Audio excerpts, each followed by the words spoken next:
সবচাইতে আজকের অনুষ্ঠানের সবচেয়ে বড় স্টার হচ্ছে আমাদের ইয়াহিয়া সওদাগর। আমি মহান আল্লাহ রাব্বুল আলামিনের কাছে দোয়া করি আল্লাহ যেন তাকে একজন নেক বান্দা হিসেবে কবুল করেন। আল্লাহ যেন তার নেক হায়াত বাড়িয়ে দেন।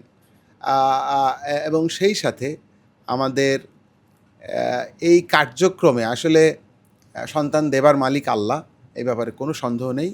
এবং আমরা সহায়তা করেছি তাও বলার সুযোগ নেই। আসলে আমরা মানুষ হিসাবে যতটুকু করার সুযোগ আল্লাহ আমাদেরকে করে দিয়েছেন সেইটুকুই করার চেষ্টা করেছি।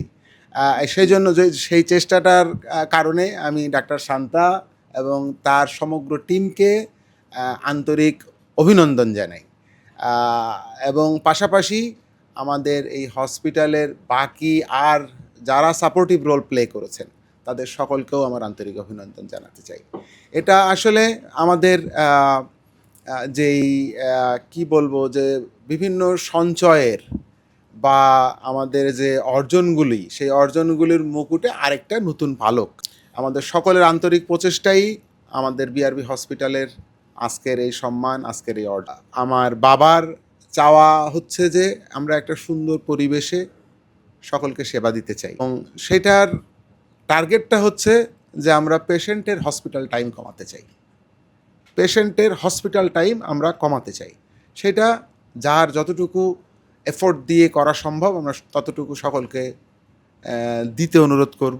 আসলে যে কোনো কিছুই তো প্রথমেই সফলতা দিয়ে শুরু হয় সেরকম বলা যাবে না। আমি প্রফেসর রাশিদা বেগম ম্যাডাম, যিনি আমার মেন্টর, তার সাথে দীর্ঘ 11.5 বছর কাজ করেছি। ওখান থেকে মাত্র আইভিএফ শুরু করে দীর্ঘ 10 বছর যাবৎ আমি আইভিএফ থেকে আসলে ডিটাচ ছিলাম। বিআরবি হাসপাতালে 2025 সালে আইভিএফ সেন্টার হয়। আমি বলবো যে আমাদের প্রথম 11টা কেস এমব্রায়ো ট্রান্সফার কিন্তু আমাদের ব্যর্থ হয়েছি, আমরা সফল হই নাই। এর মধ্যে বেশ কয়টা কেস প্রেগনেন্সি হওয়ার মতো ছিল, তারপরও আমরা সফল হইনি। কিন্তু এরপর থেকে যে আমাদের প্রেগনেন্সি হওয়া শুরু হয়েছে, আল্লাহর রহমতে আমরা প্রতি ব্যাচেই বেশ ভালো রকম সফলতা পাচ্ছি।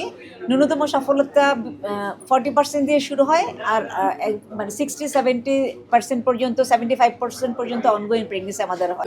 প্রথমবারই সফল হলে যেটা হয়, আজকে হয়তো আমার যে ডেডিকেশনটা, আমার যে চেষ্টা এবং আমার টিমকে যেভাবে ডেভেলপ করা, সেটা হয়তো সেভাবে আমি করতে পারতাম না। তখন মনে হতো না আমরা তো সব জানি, তাহলে আমাদের আর কোনো কিছু না করলেও হবে।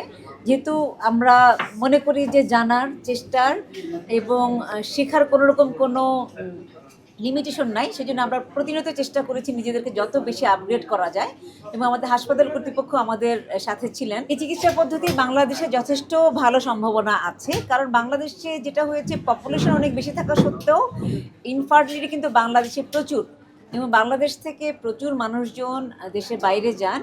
যারা নিয়ারেস্ট দেশ হচ্ছে গিয়ে আমাদের প্রতিবেশী দেশ ভারত, যারা মানে আমি বলবো ইকোনমিক্যালি মোর সলভেন্ট, তারা সিঙ্গাপুর, থাইল্যান্ডও চিকিৎসা নিচ্ছেন। এখন ইদানিং চায়নাতে একটা প্রচুর ভালো মার্কেট তৈরি হচ্ছে ইনফার্টিলিটির জন্য, এবং বিশ্বের কোনো দেশে ইনক্লুডিং বাংলাদেশেও ইনফার্টিলিটি কিন্তু ইন্স্যুরেন্স কভারেজ দেয় না, কোনো কিন্তু ইন্স্যুরেন্সে এটা মেকআপ হবে না। সেই জন্য যেটা হয় যে পেশেন্টদের অর্থনৈতিক বার্ডেনটা অনেক বেশি থাকে। তো অনেকে চিন্তা করে যে আমাদের যেহেতু টাকা খরচ করতেই হবে, যেখানে গিয়ে আমরা বেশি ভালো রেজাল্ট পাবো সেখানেই আমরা করব, এবং যেই সব দেশে আগে এই চিকিৎসা শুরু হয়েছে সেই সব জায়গায় করবো। বাংলাদেশে 2003 সাল থেকে ইনফার্টিলিটি চিকিৎসা শুরু হয়েছে। এখন বাংলাদেশে প্রচুর আইভিএফ সেন্টার হয়েছে।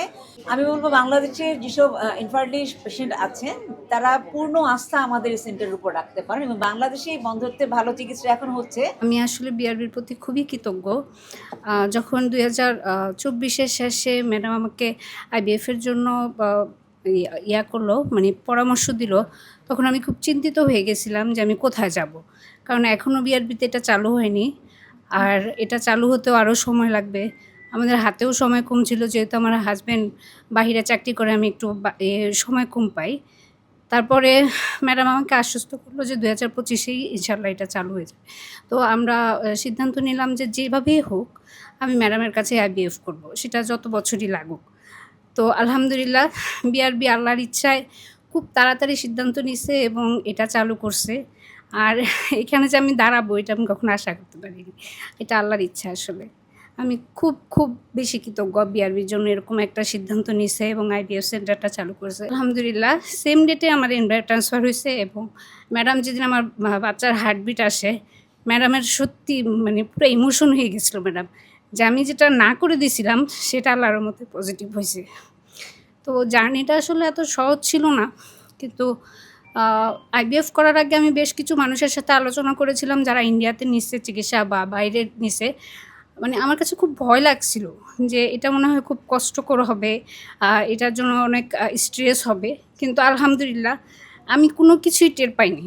এটা শুধু সম্ভব হয়েছে আল্লাহর ইচ্ছায় এবং ম্যাডামের আন্তরিকতায়। আর ম্যাডামের প্রত্যেকটা টিমের ডাক্তার এবং নার্সদেরকে আমি খুবই ধন্যবাদ দেবো। তারা আমার প্রতি খুব খেয়াল রাখতো, প্রায় রেগুলারই আমাকে ফোন দিত, খবরাখবর নিত এবং আসলে জিজ্ঞেস করতো। আমার কাছে খুব ভালো লাগতো যে এরকম আন্তরিকতা আমি অন্য কোথাওই আসলে পেতাম না। বিশেষ করে আমার দেশের বাইরে যাওয়ার কথা ছিল, ওখানে তো আমি এরকম পেতাম না।